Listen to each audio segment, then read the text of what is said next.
Yeah, it's a different. You know when you're ready. Go ahead, Jim Ward. Okay. We're ready. Awesome. Well, I want to welcome everyone to our podcast. This is not a podcast; it's a live webinar. Sorry about that. I'm so used to talking about podcasts. Anyways, thank you for joining us today for this event, which is named "How to Augment Your Sales and Marketing Team for Growth in 2021." And boy, this is a big topic, I think. It's something I'm super passionate about. My name is Jim Ward. I'm the CEO of BrainSell, and I'll be your host for today. Also on the line with me, I have Jim Cascade, CEO of Conversica, and we have Amelia Farber, Director of Global Partnerships at Conversica. So glad to have you both here.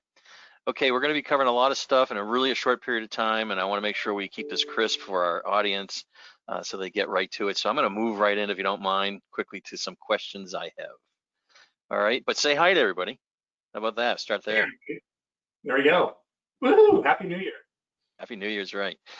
All right, so we're 3 weeks in to 2021. Care to share any resolutions that you've made for the year?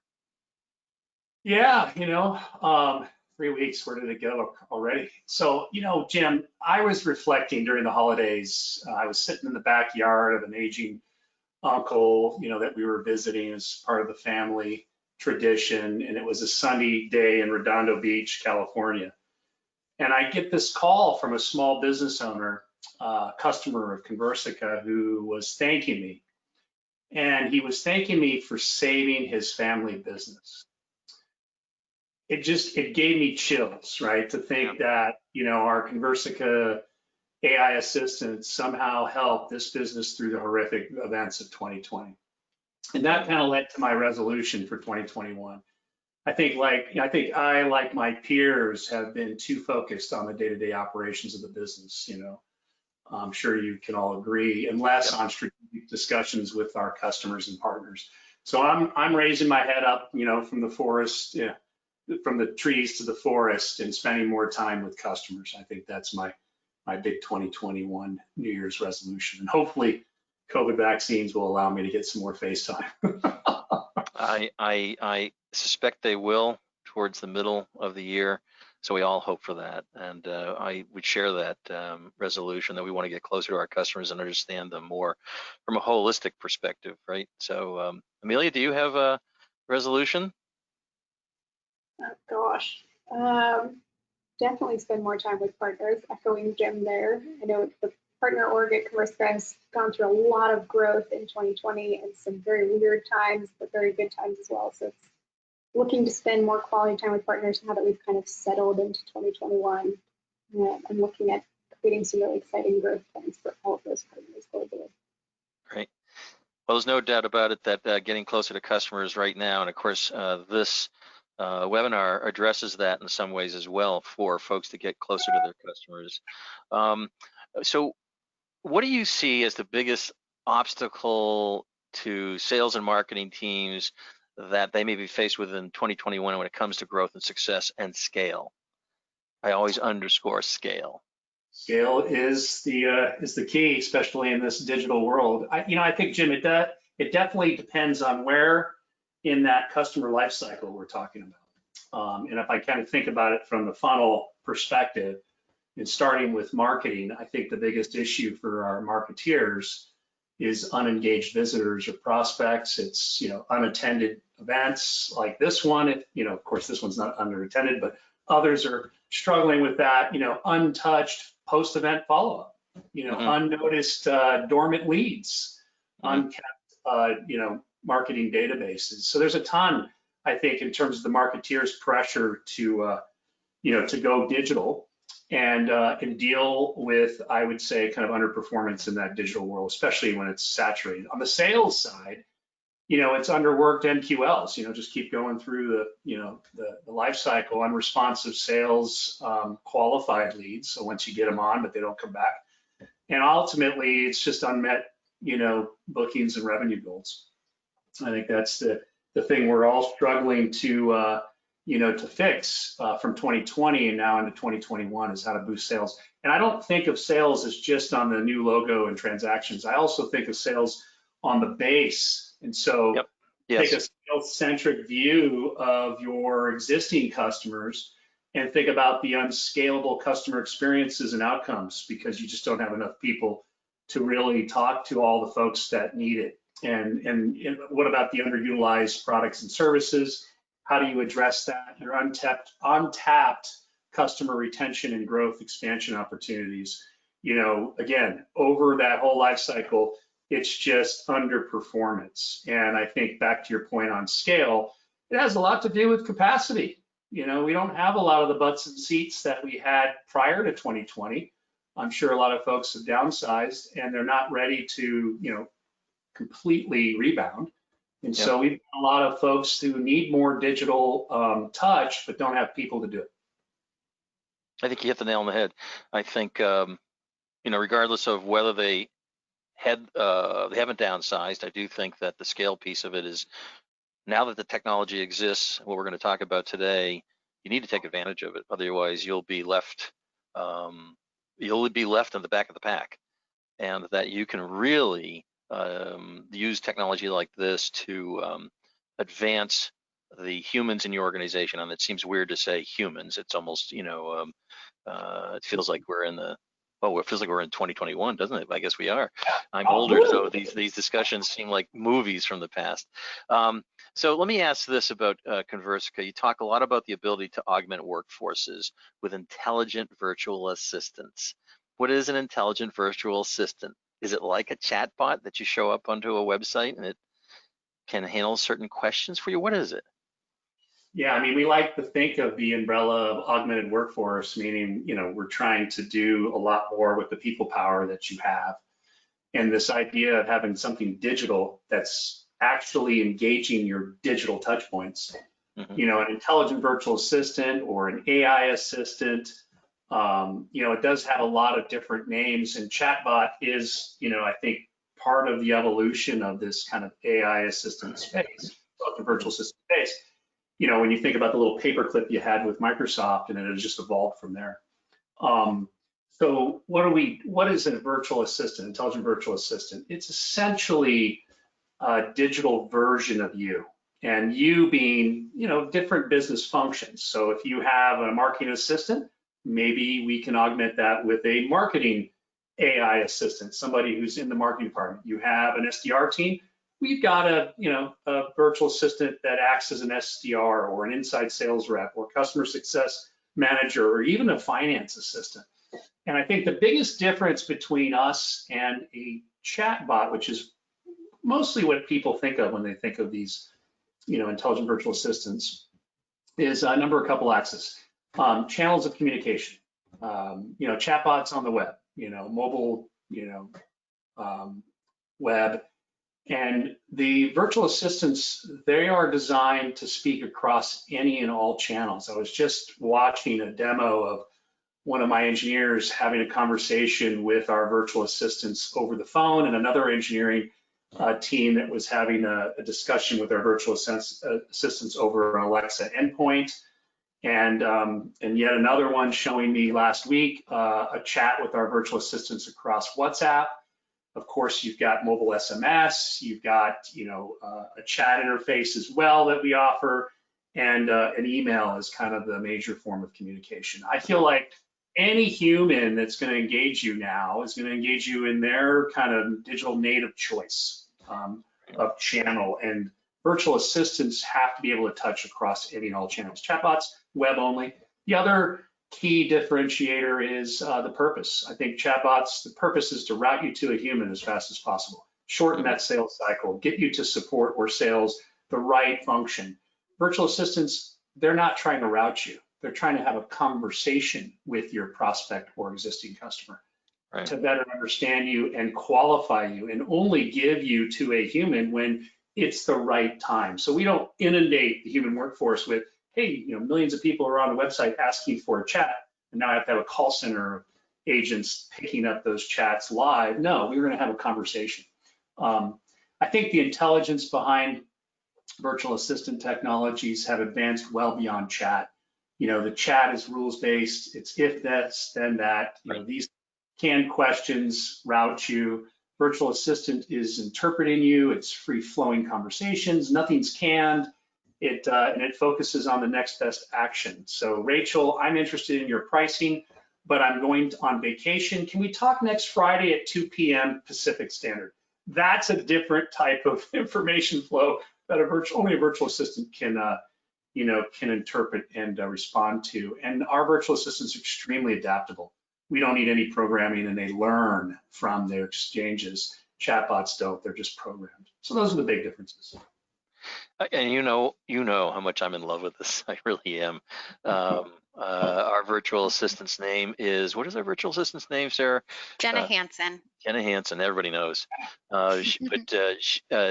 It's unbelievable what's happening, and the scale capabilities of folks being able to, your traditional SDR who's trying to reach back out to maybe a group of trade show folks or leads that came in, they just don't have perhaps the stamina to do all the touches over the period of time, or the capacity, as you mentioned earlier. This is where it really becomes so important, because that virtual Jana, she just doesn't sleep. No. Right? She's always on. She's always on. She's working all the time, and it's awesome. And what I really think it does for us, as my view, is it creates almost, from a human perspective, it creates superhumans, right? So the technology allows our humans to be superhumans, because now they're getting to a point where they can really use what they're best at. Once Jana or Rachel or one of the virtual assistants moves it to a conversation with that human, they are now able to, with much more capacity, focus on helping the client and be more effective at conversions, right? All the things that we're looking for in a pipeline to convert more, and certainly to increase that pipeline. And that's where the virtual assistant, I think, comes in, because you better know what your pipeline is for 2021, understand your metrics in order to hit where you want to go. And you perhaps are going to need to add, it's either going to be humans or it's going to be virtual assistants. And right. This is a much lower cost way to get there and scale. So are you better at 10% EBITDA or net profit, or are you better at 20%? When you're starting to scale, that means your profits are growing, not just as a stock percentage of revenue. Anyways, that's my soapbox a little bit. I get very I'm just in love with this whole concept. So tell us, maybe you've already done this, and if I'm asking a repeat question, let me know.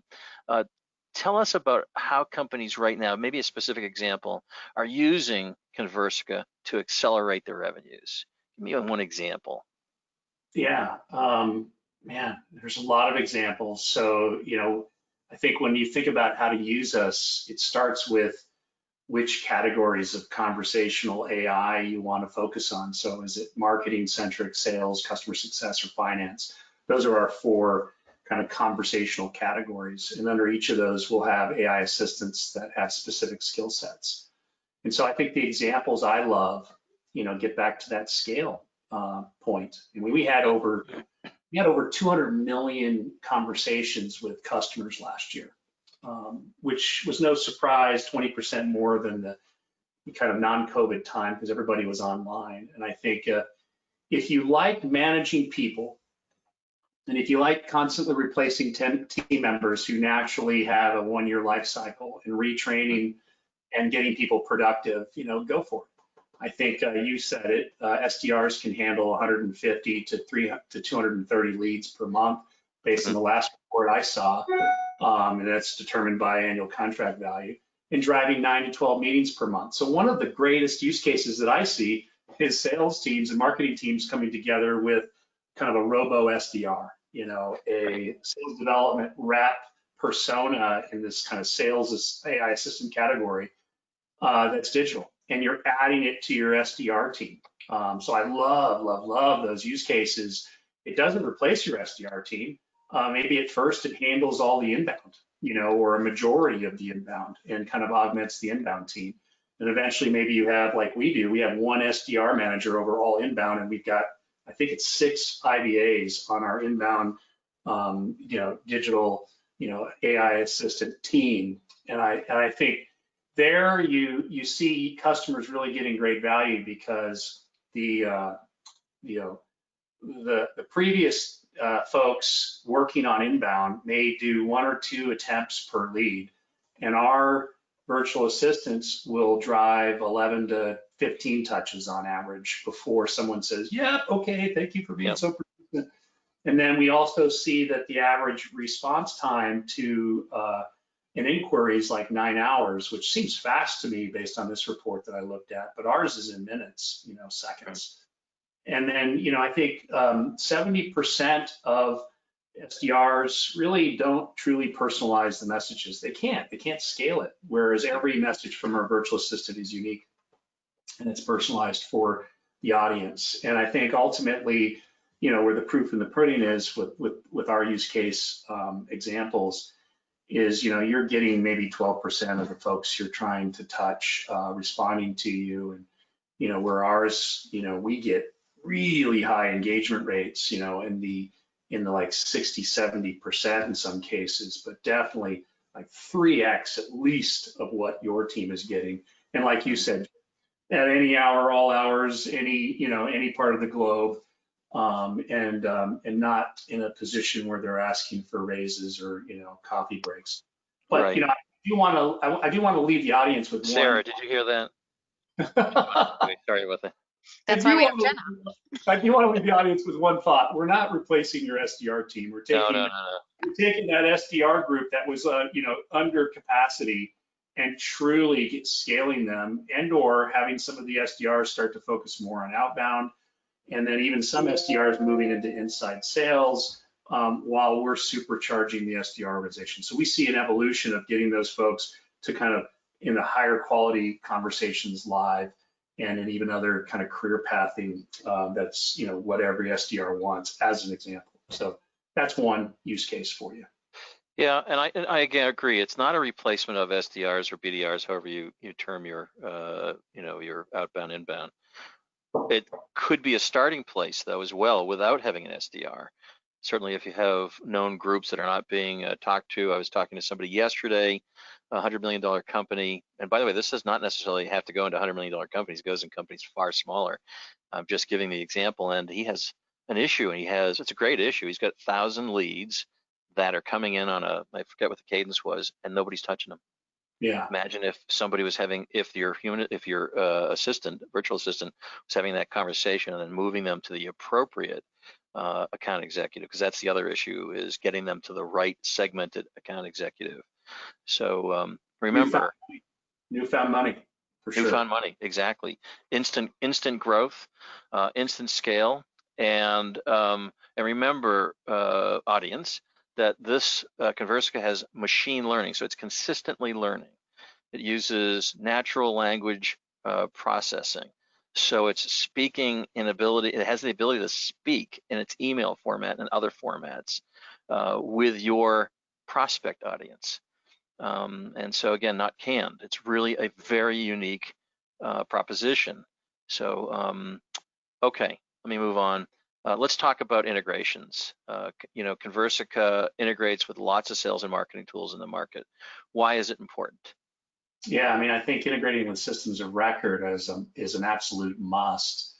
Whether it's a marketing assistant, sales assistant, CS, or finance, there's different integration opportunities there. So marketing automation, Loca, Marketo, sales automation, Salesforce Sales Cloud, Oracle Sales Cloud, HubSpot Sales Hub, Gainsight, NetSuite, all of these integrations are important for a number of reasons. Mainly, our AI only has conversations with customer prospects or existing customers that are in your system of record. Mm-hmm. So, you can unleash Jenna, but only to, prospects where maybe from a GDPR perspective, they're opted in, or from a marketing perspective, are the hottest leads that you follow up on a trade show. For whatever reason, our AI assistants need the system of record to know who to engage with. And there's also real time. So someone may come to your website, download a white paper, and instantly that's in your Marketo system and triggering instant response with the AI reaching out to you. And so you need that real-time experience to, order of magnitude response rate based on time to touch. And I think what the audience should also know is that our AI assistants are cleaning up your CRM or your systems of record, because they're always asking, is this the right phone number to talk to you? to have our rep call you on. And if someone says, oh, no, I've changed my phone number, here it is. Well, the AI will automatically insert that into your CRM, clean it up, add to it, enrich it, et cetera. And then lastly, we're integrating with more and more. So ABM platforms give our assistants the ability to know more about you and personalize conversations more. So I think integration is a key. It's really a key to driving the personalized experience from an AI assistant perspective. So I agree, but I totally, and I think my vision is, and by the way, we have all the major CRM products in our portfolio: Salesforce, Dynamics, HubSpot. We also are big into Sugar as well, and Sugar has the integration as well. So it's a growing number of integrations, but really what I'm seeing is, regardless of the database that you're using, for example, in CRM, or even other marketing automations, it's all, to me, everything's becoming a part of what is the tech stack, right? Yeah. So CRM, system of record, does a lot of good things, pipeline, but when you add this on to your stack, you're adding on what is truly the elements that create the return on investment. That's where I see Conversica fitting in. It's in that cake strategy. It's the frosting on the cake. Almost. Yeah, well, system of record versus system of engagement. Yes. Right? Sometimes right. That's sometimes a way to classify. We're the system of engagement. We're going to take your record, we're going to turn it into something by engaging what's in it. Yep. I think behavioral interaction between our AI and your end customers is actually captured in the CRM. You can see all the exchanges, the flow back and forth, what they talked about, and even when your prospect customer asked Jenna out on a date. So all of that is in there, and it really does give you a feel for what your customer is like prior to having that first human phone call. It's fantastic. I love it. Yeah. I don't know if Sarah told you this, but we turned it on by accident. And we had immediate engagements. 3. Immediately. We had to turn it off because we didn't realize it. I guess I don't 3 have meetings immediately. Yeah. Right. So by accident, we turned it on to 3 meetings immediately. Nice. So it speaks to the power of the assistant. All right. So what trends should companies be monitoring when it comes to sales and marketing and growth, I would say, and scale over the next 12 months and beyond? Yeah. So again, if I think about marketing and sales needing to work together more, it's going to be around this kind of digital lead workflow, because we're in a more digital world than ever. Field reps are not on a plane or on a train or in an Uber or Lyft right now. So they're learning to become more digital than ever in their careers. And so I think, what does it mean for sales teams to go digital truly? In my world, it means letting go and letting your personalized assistant take a swing at your prospects. So, first, and then focus your attention on those who truly raise their hand. So some of the key trends, it's marketing is going all digital. I think sales becomes a new digital world. Sales goes beyond the initial transaction. Customer success managers are selling too. So I believe this year is going to be a year of pent-up demand and cross-sell, upsell opportunities that your CS team is not going to be able to, truly field, because it's hard with a lot, especially for customers who have many clients. I don't know a CS team that has a book to CS ratio that is manageable. And so I think the CS team is going to have to transform as well and use some assistance and automate. And I think going all in this year is take advantage of that pent-up demand. The haystack has grown. It's the digital haystack. It's bigger than ever. And yet there's still the same number of needles in it that you have to find. And I think by leveraging automation like intelligent virtual assistants, you can actually have a quicker path to find the needles in the bigger haystack. And so as you go all digital this year, ladies and gentlemen, whether your growth, putting more SDRs or marketing assistants or CSMs to work, think about a virtual version of it, a digital version of it. If you're not able to grow, but you still are going to get the demand, well, then use digital teams to supplement. And if you have for some reason still trying to right size your organization, keep the team members you have by feeding them with digital tools that can help them. So, yeah. Yeah, so before we move to the next part of it, I just want to say to the audience, I really believe in this. It's not the big, and I've said this before in a previous podcast or webinar, it's not the big that eat the small. And this is a book title that I've taken, but it resonated with me. It's not the big that eat the small, it's the fast that eat the slow. And so regardless of size, you need to be prepared from a digital roadmap perspective. We have at BrainSell have a mini Accenture sort of styled consulting, which is fast to delivery and cost effective for the mid-market. And what we do there is to help companies. You may not know where to start on this digital roadmap is what I'm getting to, I think. And if you don't know where to start, we do a people and process blueprint, understand the company first. And then once we do, we can apply the technology so you get an impact right away. We also then are able to do the digital roadmap for you, assist you with that, so you know where to apply the digital stuff like Conversica to make sure it's going to fit and make sure you're going to get return and mitigate risk. So something that has actually, that consulting division last year, just as a point of note, grew 2 times. We just realized today when we were reviewing our numbers, that's how popular it's become, is that preparation point. Blueprint, why? Because it's like having you wouldn't build a house without a blueprint. Imagine what it would look like. By the way, I had a house about 30 years ago that looked like it never had a blueprint. So I know what it's like. Okay, so thanks, Jim. Really great points. Really appreciate your interaction. Now we're going to transition over to Amelia. Amelia, could you show us how Conversica can help augment your sales teams without adding another body? Amelia? Absolutely. I'm gonna make sure you guys can see my screen, right? Yep. You can. Awesome. All right, perfect. So I'll be taking lots of the notes that you guys have mentioned already and introducing you to one of the AI assistants that I have access to today to show you guys.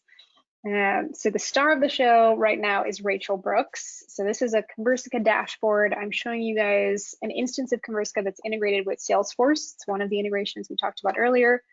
So everything south of the Salesforce bar is Conversica. So this is the Conversica dashboard. And Rachel Brooks lives right over here. So this is her little collection of stats, just like any other rep on the team would have their metrics that they're measured against. It's a stock image, so she's not real. She is an AI assistant. She lives in the digital world completely. And I'm going to jump in and show you one of her conversations. Before I do, I really liked the needle in the haystack analogy. It's one I use a lot as well. But going back to the very beginning, instead of maybe a chatbot or something else that's still going to be throwing all of the hay at your sales reps to try to sort through and figure out what they need to do, Rachel is working on that hay and finding the needles in the haystack before handing them over to the sales team. So it's really doing that front piece of the work, taking that off of your sales reps, marketing reps, customer success reps' plates, and then they can actually focus on, like Jim, you were mentioning, just more substantial work. So actual demos and calls and other things like that. So jumping in right now to one of Rachel's conversations, and I've pulled this up just on the Salesforce contact page, so it looks like this, but if you were the person receiving these, Garnet in this case, they would show up as normal emails in your inbox. That's her primary means of communication. And really what you're seeing here is a message that's been written by Rachel. So this is where the natural language generation comes in. It's the secondary piece of the RAI. So the natural language processing, of course, is her ability to read the messages she gets back. Her ability to write the language is the natural language generation. And she's always learning through that as well. So been learning for 10 plus years now, constantly evolving.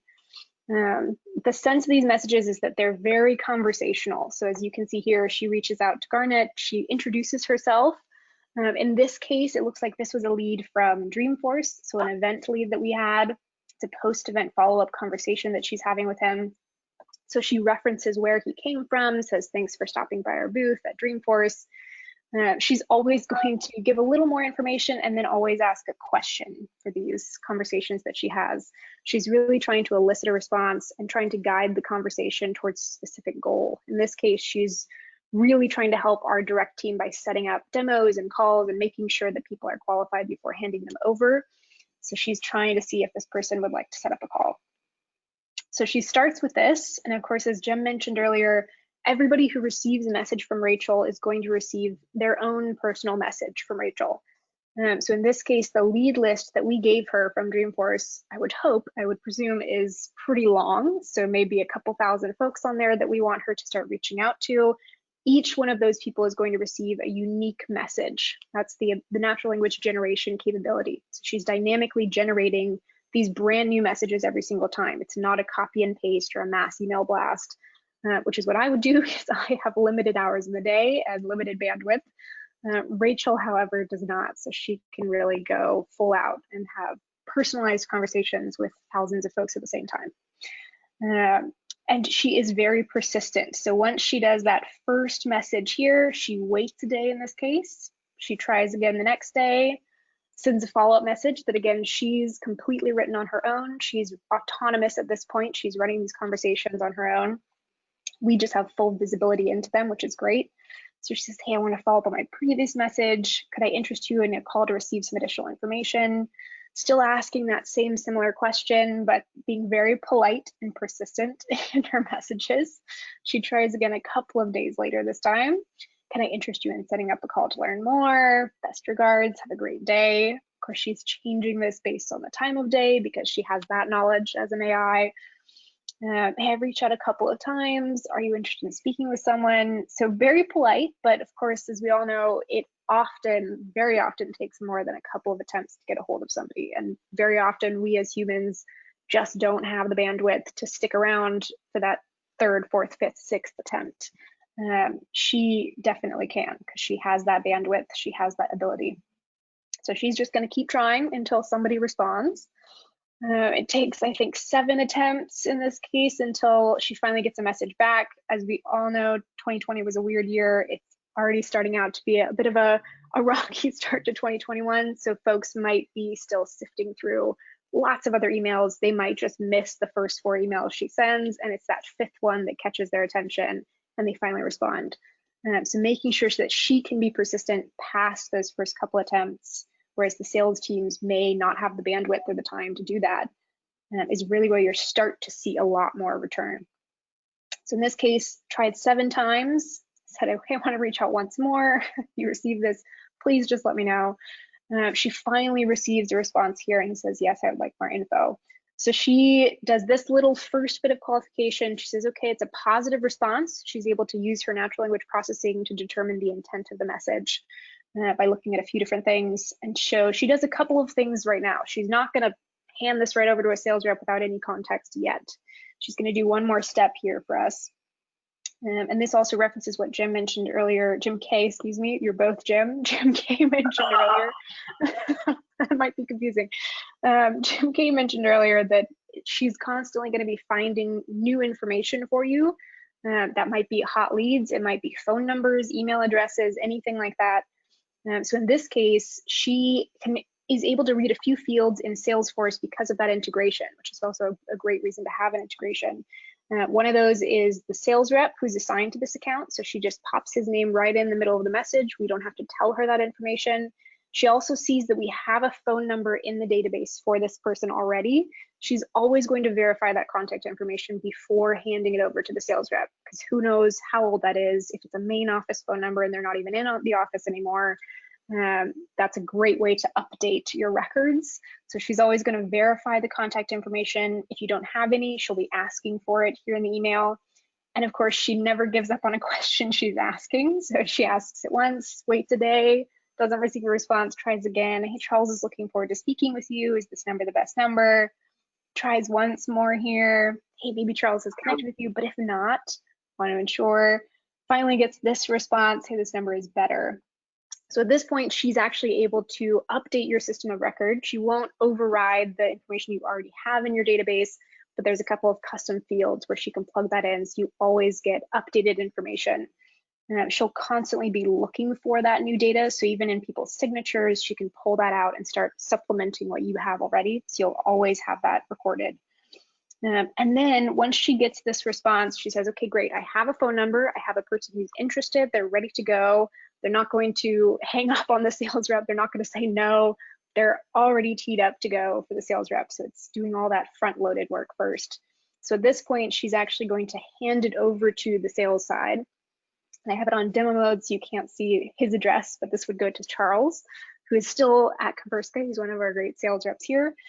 And she emails Charles directly, would show up in his normal inbox, said, hey, just received an email response from Garnet, please see below. So at this point, Charles knows it's in his court now. It's all ready to go. This guy's interested. Here's his best phone number. If he'd mentioned a time of day, anything like that, that information would all be there. So it's up to him now to make that call and have that conversation, do that human part of the work. But she's going to do one last step for us before she says, okay, my job here is done. So she's going to reach back out directly to Garnet, the lead in this case, and just do kind of a safety net customer service check-in step here. Says, hey, just wanted to follow up to see if you received the information you were looking for. Did Charles connect with you? So a great way to have that extra touch point. And in this case, I always throw Charles under the bus. He's wonderful. But in this case, he ended up missing this call. Something happened. Something fell through the cracks. Maybe he was out sick. Maybe he was at another event. Something came up and he just forgot to make the call in the last 2 days. She did give him 2 days to do his little bit of the work. So she receives this response from Garnet. It's unfortunately not. So she marks this now as lead at risk, a lead to review. So she kind of flags this for us because it almost slipped through the cracks after she handed it to the human team. And she doesn't want anything to slip through the cracks at the very, very beginning when you have all these inbound leads that your team doesn't have the bandwidth to follow up on. She's going to be covering 100% of those. So nothing slips through the cracks at the very beginning. And she's always going to make sure nothing slips through the cracks at the very end as well. So making sure she's carrying the burden until it's fully into a sales cycle in this case. So in this case, she flags it. She also emails. We had it set up so it emailed our entire sales team and the directors. So it kind of put Charles in the hot seat a little bit. Says, hey, just heads up, this guy did not receive your call. So that is her entire job in this case with this follow-up conversation that we assigned to her. Those 3 phases that we went through. So she reaches out, she finds those needles in the haystack, however long that takes. If somebody responds and says, you know what, yes, not now, but later, says next quarter might be better, or if they're out of office for a certain amount of time, she's able to understand that information as well, go on dormant mode essentially, and then pop back up. So she never forgets conversations that are ongoing, whereas I would absolutely forget that unless I put a calendar reminder on for myself. So it's that constant ability to get 100% coverage, have that bandwidth, have these simultaneous conversations and different types of conversations all at the same time. This, of course, is a post-event follow-up conversation, but lots of other use cases and types that she's able to do as well. I will jump really quickly to one little bit here that I wanted to cover in the demo as well to show you how Rachel starts working. So essentially, she's fully capable of having conversations. She's this 10-plus-year-old AI living digitally somewhere, waiting to be assigned work. You've hired her onto your team as the new member of the team. So now your job as the human is to essentially figure out what you want her to do and give that to her so that she knows what to go after. So in this case, I pulled up a quick example. This is part of the dashboard as well. It's in our conversation editor. So the manager of Rachel would go in here and assign her work. So maybe in this case, I pulled up an example for a webinar. So maybe you did a webinar like this one and you have a lead list from that webinar. You want to follow up with it. Your sales team is totally slammed with beginning of the year stuff, handling current sales cycles. They do not have time to go after these leads. So Rachel is going to do this, or in this case, Candace, one of our other internal AI assistants, will be doing this for them. So all we have to do to get her started is to have that lead list living somewhere in Salesforce. In this case, it's a Salesforce campaign. We map it over to this fresh contacts conversation, in which case it's called, and then we give her a little bit of background. All she needs is a little bit of context to get going. And it's essentially like if you were still in the office, you walked over to a brand new BDR on your team and said, hey, here's a list of 2,000 people, go after them. And they're like, well, what do I say? I have no idea where these are coming from. I have no information about these. Same thing applies here. It's the exact same as having a person on the team, but with her superhuman powers, essentially. So you have to give her a little bit of background so that she knows, okay, they attended a webinar, the webinar is titled this, and then she can weave that content into all of her messages and actually start generating those millions of different versions of the same message. So in this case, I just plugged in title of webinar, thanks for attending, or doing other actions that might happen. Content type was the webinar. We may add a few other phrases here, and there's lots of variables to fill in, but ultimately, the simpler the better, the more conversational this is, that she can have a really simple, straightforward conversation with someone and just figure out if they are interested or not. Once you hand her that bit of context, she's off and running. So you would actually close this out and click go, and she would start emailing and communicating with all of these folks and continuing to have those ongoing conversations. So it's not just a single email, it's that 5, 6, 7, 10 emails that it takes for all those people on that lead list to get in touch with them. Any questions from the rest of us here on the webinar before I move on to the last little bit? I'll just say that when you're in the demo mode, you'll see a bunch of redacted information. So it's populated with real phone numbers and email addresses. And it's fun to watch these conversations. I mean, I've seen even from C-suite, but you know, some of the funny ones that I've seen recently was one customer prospect going, Rachel, you must be the best rep on your team. You are so good at what you do and so persistent. You know, I'm going to tell your manager about you when I get a chance. And I'm reading this going, oh my God, this is so perfect. That's awesome. Yeah, so love it. Yeah, some of the best ones that I've seen from customers using their own AI assistants is that people get really apologetic. They're like, oh my gosh, I missed 5 emails from you. I can't believe I did that. I'm so sorry. It's been a busy couple of last weeks. So it feels like a very human conversation. It's very natural. I have one quick example that I pulled up that's also in demo mode. So there's national enterprises again. But this is one of the customers using Conversica, using their own couple of AI assistants, actually. They have a couple working for them with different names. This one's called Allison. And of course, it takes quite a few attempts in this case. They're reaching out about, gosh, what was it that they were reaching out about? One of their software things that they're trying to sell to clients or upsell to clients. And it takes a number of emails and finally gets this response, this positive response, says, great, this Zachary in this case will be in contact with you. Is this the best number? Yes, that works. Awesome. So confirmed and verified that contact information. And then she does that last follow-up step after handing it off. But you have some really fun conversations that you can see back and forth with people. Yeah. Does the assistant then place the appointment into the calendar in the CRM system? Yeah. There is a way to do that with it's called a drive action standalone conversation. And essentially what you could do is have a calendar link. So instead of here in this second phase, she would say, great, Zachary would like to speak with you. Here's his calendar link to set a meeting, and it would be logged there as well. Yeah. So a couple different ways. I just want to remind the audience that this works with multiple software packages, not just Salesforce.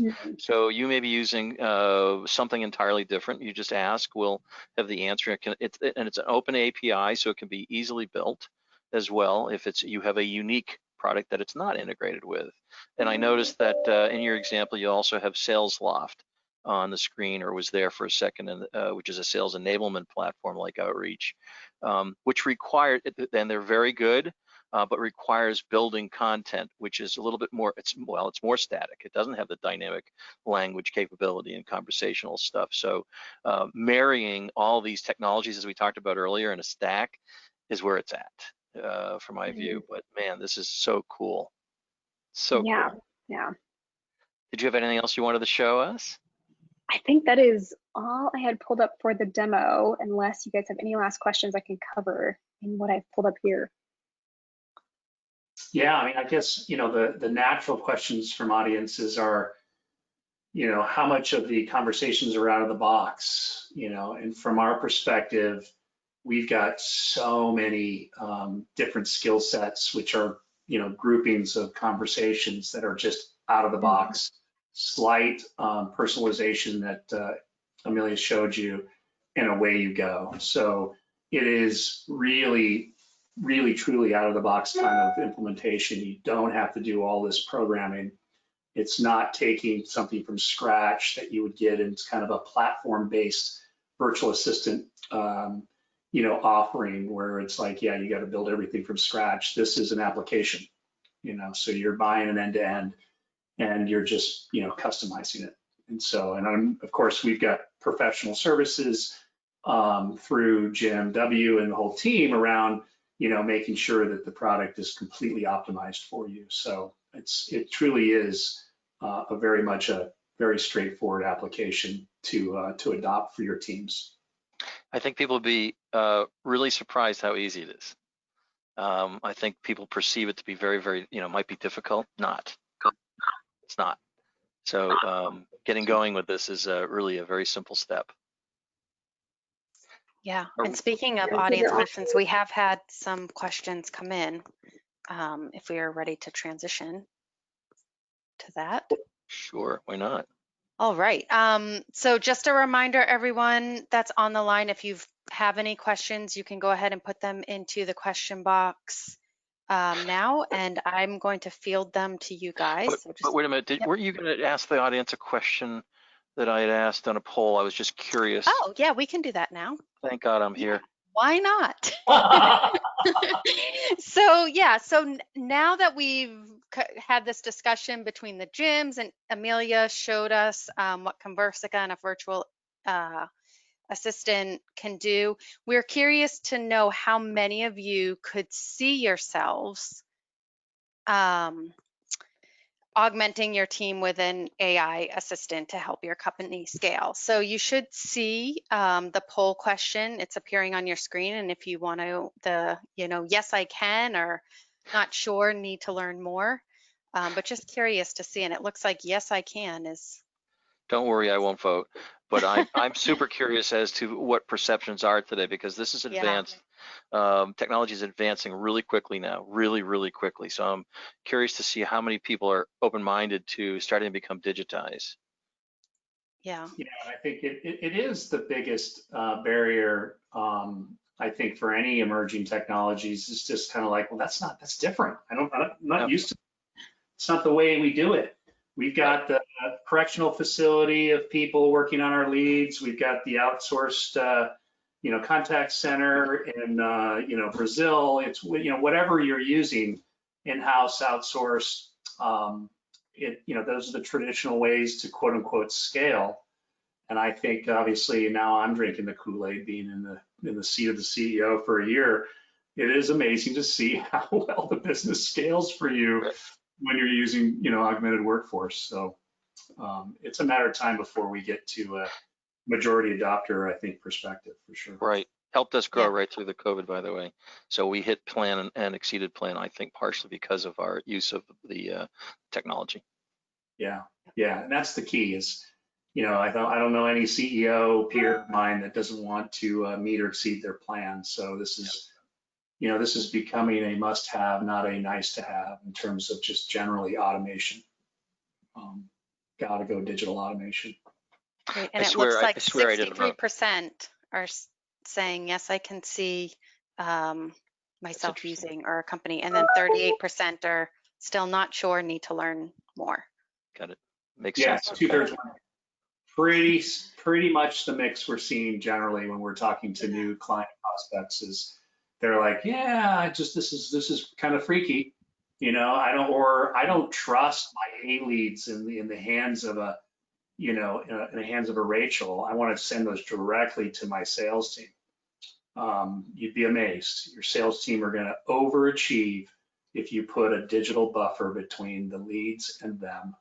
They will make more money and they will do more for you.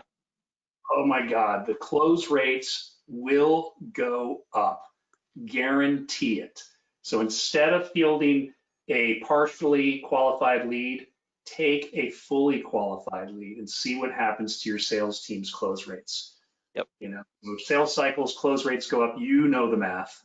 It's called more bookings, more revenue. Yeah, so it's good to see that mix, and I'm going to look forward to seeing it increase as the awareness and knowledge goes up over the this coming year. Great. All right, so let's jump into these questions that we've received so far. So the first question from Christian, is it possible to use the system without CRM? It is possible. We do have what we call a lead uploader, but again, you miss that opportunity for, you know, the quick timeliness and the enhancement of your CRM, and then you also are putting a burden on your team to manage having be part of that lead upload management rather than integrating with the CRM. So we find that clients are much happier with the direct integration. I would challenge, as a Christian, I would challenge that audience member, you know, what is your CRM? Because if we don't have it, we can easily integrate it, and most likely we have it. And the integrations are simple. It's not complex. Your IT group, your sales ops group, they're not going to be overly burdened if they've got a task list that's too long. And trust me, it'll benefit. And Jim, we have a product we've developed called Sidekick, so it makes it really simple. So Christian, whatever you have, let us know. We can integrate it as long as your system's open. Yeah, great. Okay, a comment from Monty that ties to a question. He says, I love the idea, but think my company is several years away from moving in this direction based on a number of factors. Eventually, I'm sure we'll get there. So how does a company know if they're ready to invest in a tool like Conversica? Yeah, so it's really simple. I think it probably comes down to two factors. One, how many digital leads are you fielding per month? What is your volume? And if you feel like you're getting, you know, a good amount of omni-channel touch, or even, you know, single channel touch, but a good volume, we look at digital businesses at the smallest scale. You know, we call them the SMBs. If they're doing 500 leads per month, they're a qualified candidate. And then the second, you know, axis is just, what is your capacity? You know, who do you have in your team? Can you field the leads? Because to Jim W's point earlier, if thousands of leads are being left untouched, money's being left on the table. So I think those are the two simple ones, you know, to consider. And then, you know, my general comment is, if you're 2 years away from automating, you're probably going to have some competition in your category that's going to be leapfrogging you. I would be worried for you to wait for 2 years. So I think also to add to that would be your company may be a few years away, unless we can prove a business case. And we'll be providing something here shortly. But if we can create a business case, I don't believe there's any CEO, CFO, any leader in a company that wouldn't look at a business case, cost versus benefit, that shows a true return on investment quickly. It would be hard not to look at it. And if you can't find it, then there's a reason not to do it. Yeah, there's a product-led growth company that I was just talking to. They have 3 million leads per year in a particular business segment, and they were looking to hire 1,000 BDC call center agents to field those. And I went, oh, really? Our calculus is about 12 IBAs, because they were regional with different languages, versus 1,000 people. So I don't see a ROI calculator that's less than 10x. And in this particular situation, it was over 50. But yeah, if you're digital, then you're ready, I think. Great. Thank you for that. Okay, next question from Earl. If an email is sent by the AI assistant and a return email says, sorry, I missed your email, but I have retired, or something similar, how does the assistant know what to do with that, or do with any other email response that it hasn't seen before? Amelia, you want to answer that one? Sure, yeah. I was going to say the first example, that's a great one, because a lot of times, I mean, there's going to be a lot of turnover from last year. People might have been shuffling around. When she gets a response like that, she's going to flag it for review, so it goes into a separate bucket in your dashboard of leads to review, so the human manager of the team knows to take a look at those. So it would not be marked as a hot lead. She can understand that what they're saying is something totally different. Says, oh yeah, I'm not the right person. Maybe this person is. Maybe we don't know who it is yet, so we flag that. If it's, gosh, what would be the other example? If it's some sort of like negative response saying, you know what, now's not a great time, we're going through a rough spot, she'll also flag that for review, but she'll also pause for messaging. If she gets some sort of message like, I had one I was looking at the other day that was an out of office response that said, I'll be back in the office like May 31st or something. They were out on maternity leave. So it was a long gap. And Rachel was able to read that, understand the timeline that was mentioned in the email, go on pause, and then she'll pop back up. She's scheduled a message for June 1st because they got back May 31st. So she's able to understand quite a bit. For the ones, of course, it's constantly learning. So for a small percentage of time where she gets a message that she's never seen before, totally unique or goes way over her head, she's able to flag that back to our internal engineering team as well, who will actually retrain her to recognize messages like that again in the future. So it's a very, very small percentage of time that will happen, but if it does, she knows that she doesn't understand it and she'll kick it back to the human side.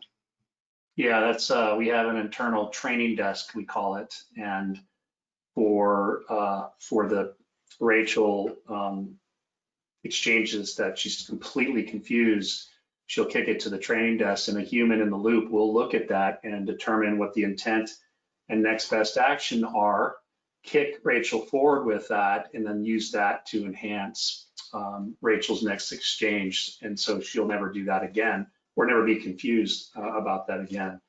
And that all adds up to about 98% accuracy. So there's only 2%, which is phenomenal, that falls between the cracks that we hope that our clients help us with. But it's more accurate than a human.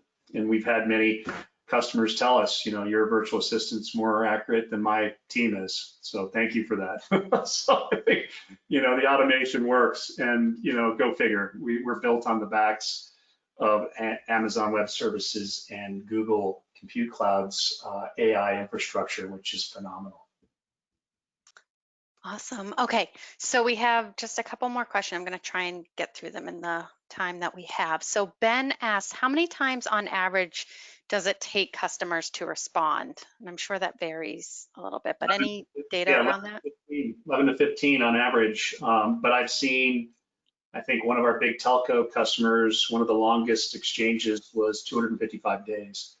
So, I think what you want to think about is like what Amelia was saying was, she'll never forget, and she's extremely persistent, and nothing drops. And so we'll get 100% lead coverage. You'll either respond or you'll opt out, and that's the big difference. With unlimited scale, we're not going to miss any. No lead goes unfollowed. So I think, 11 to 15 exchanges, compared to the 1 or 2 that a typical rep, or an AE cherry picking will actually see on average. Great. Okay. All right, and then one more question from Ben. It's a use case, but he says, once a PO is in the system, can your AI advise, for example, where is my order, or send missing documents? Is that a use case that Conversica? Ooh, yeah. So the quick answer is we have a finance assistant, and he or she, if you want to call him Guido, will follow up on invoicing and collections and help your accounting team, your controller, actually make sure that you're getting paid, and even work through. We've got a number of conversations to help work out situations where you might need to have some sort of finance or payment term consideration. That went really well for a lot of our folks during COVID, and so a natural opportunity to kind of keep the life cycle flowing all the way to cash. Great. All right, Jim Ward, I'll let you wrap up. So before we end this, I just thought it would be an appropriate time. My team knows I've been looking for a new doggy, so we've got a new office dog. I want to introduce you to our little, I thought this would be a good time. Robo. Oh, our intelligent dog. So, I thought this was good for this webinar. Robo's going to be an awesome guard dog, I think. Yes, I do think. Okay, so I want to thank you, Jim and Amelia, for joining us, and thank all of you for attending. You will receive a recording of this event probably in your inbox tomorrow morning. Share it around. We're serious about this stuff. We want you to scale and grow. Additionally, we'll follow up with you individually this week to make sure all your questions have been answered. So if you had any unasked questions, have them ready, and one of our experts will assist you. And one of the things I want to say that we here at BrainSell want. Oh, hey, hold on. She's very active right now. One of the things that I want you to remember. I want you to remember, buy outcomes. Don't buy software, buy outcomes. That's what we are in the business of at BrainSell, and bringing technologies to you to help you with an outcome. If you're not buying outcomes, then you're perhaps paving cow paths. So we hope to talk to you again soon on another webinar coming up, or listen to our podcast, Growth Enablement Madness. And I'll bring the madness. That's if you found on any of your podcasts, wherever you listen to podcasts, Apple, whatever you go. So have a great rest of the week, and I want you to have a huge, successful 2021. So see you for now. Great. Thank you. Bye. Thanks, Sarah.